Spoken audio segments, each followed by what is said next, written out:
ফিলিস্তিনের স্বাধীনতাকামী সংগঠন হামাস সন্ত্রাসী গোষ্ঠীর তকমা পাওয়ার পর ১৯৯৭ সাল থেকেই যুক্তরাষ্ট্রের সঙ্গে সব ধরনের কূটনৈতিক আলোচনা বন্ধ ছিল।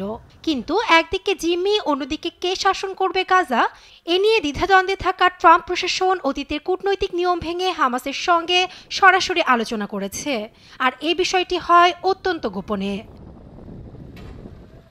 এ নিয়ে বুধবার হোয়াইট হাউসের প্রেস সেক্রেটারি ক্যারোলিন লিভিট সাংবাদিকদের জানান, বন্দীদের মুক্তির বিষয়ে হামাসের সঙ্গে আলোচনায় জিম্মি বিষয়ক ট্রাম্পের বিশেষ দূত অ্যাডাম বোহলার যুক্ত ছিলেন। তিনি বেশ কিছুদিন ধরে কাতারের দোহায় হামাসের জ্যেষ্ঠ নেতাদের সঙ্গে আলোচনা করেন।